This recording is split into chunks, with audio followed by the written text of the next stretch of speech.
OK, let's get more then from Paris. And Adam Burgess claimed silver for Team GB in the men's canoe slalom. He's with our senior reporter, Geraint Hughes.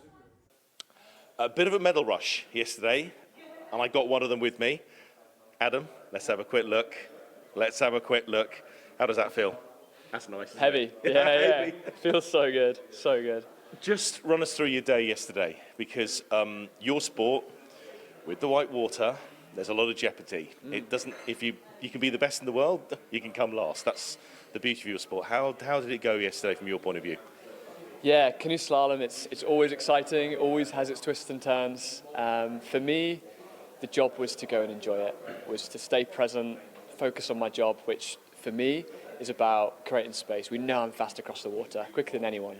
You know, that came from my early days on the River Trent in Stone. It's like treacle. I learned how to move a boat fast across the water. So, yeah, my aim was to stay present. So, all morning I'm trying to rein it back in from thinking about the finish line too much or anything that could go wrong. It's just straight back in, look for the space. Where are my spaces on the course? Solid semi-final, through to another Olympic final, and just had to go and give it my all. And I did make a mistake, like 2/3, 3/4 of the way down.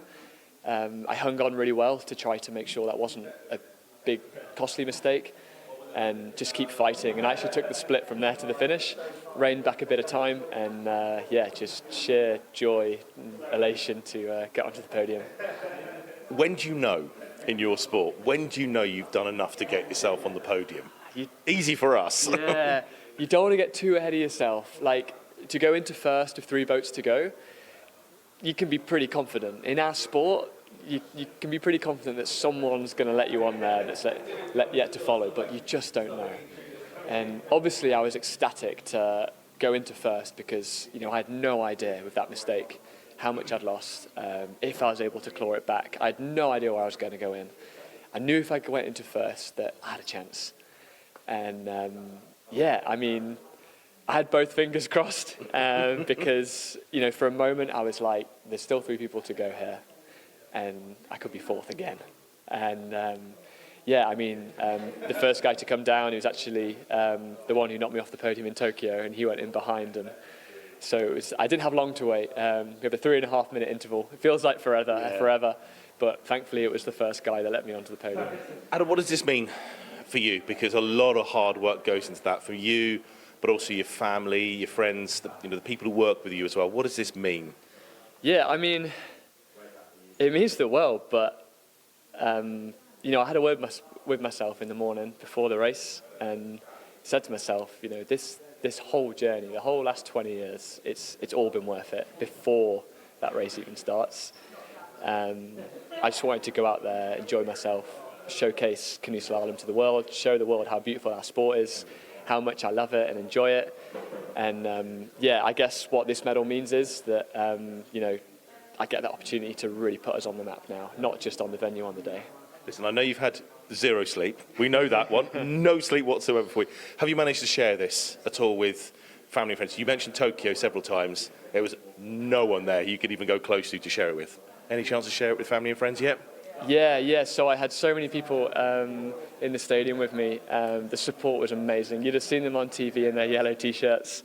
I was fortunate. I was able to get onto the far bank, see my parents, see a few people. I've not had much time with them yet. We've had hugs over the fence, but hopefully this afternoon we'll have a big reunion. But I saw their celebrations were going long into the night last night. They looked like having a good time. Right, well, they were having their celebrations last night. You were trying to get to sleep, but you got 0 sleep. Can I just tell you, you know this.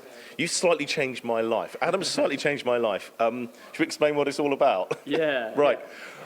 He taught me to tape my mouth up with a little bit of tape before going to sleep. I've become a terrible sleeper in the last sort of 10 years. And I put a little bit of tape on my mouth like that, and I'm actually starting to sleep better, and it's down to you. Now, tell us why this works, what this is all about. So good. So I study breathing science. I'm a breath coach. And it's a very simple trick that we can use to improve our sleep, to ensure nasal breathing throughout the night. Essentially, you tape your mouth shut, it's easier to get it overnight than during the day. You've got that for free. But you made it clear to me, only put a little bit over my mouth, didn't you? Yeah. So obviously there's always a bit of anxiety involved with that. Just a small piece, like postage stamp size across the middle of the lips, you've got that bit of assurance there. Yeah. You know, you can relax. Put it on half hour before you go to bed the first time. Get used to it. If you can use your nose for like 1 minute, it'll stay open. And the more you use it, the more open it'll become, the easier it'll be to use during the day as well. And this, for you, is one of the reasons why those little 1%ers, you've got a silver medal. You're adamant in your breathing techniques, aren't you? Help you. Yeah, I've been doing this for 7 or 8 years now. And I'm not even sure if I'd still be in a boat. You know, what it's done for me for injury prevention. I keep saying, like, I get more robust with age. You know, I'm 32 now. I had all my injuries in my late teens, early 20s, and correcting my breathing when I was 25 was a huge turning point for me. Not only for keeping my physical wellness, but also mental, and then the performance side on race day as well. But just a quick disclaimer on the tape: I don't want to like get into any trouble. You know, if any risk of obstructive sleep apnea, we'd advise not to do it, and to kind of seek professional advice first. Well, absolutely. Well, I sought your advice, and when I remember to do it, it does actually work. So listen, thank you ever so much for all your advice to me, but also more importantly, congratulations on what you've achieved. Fantastic. Adam Burgess, silver medalist.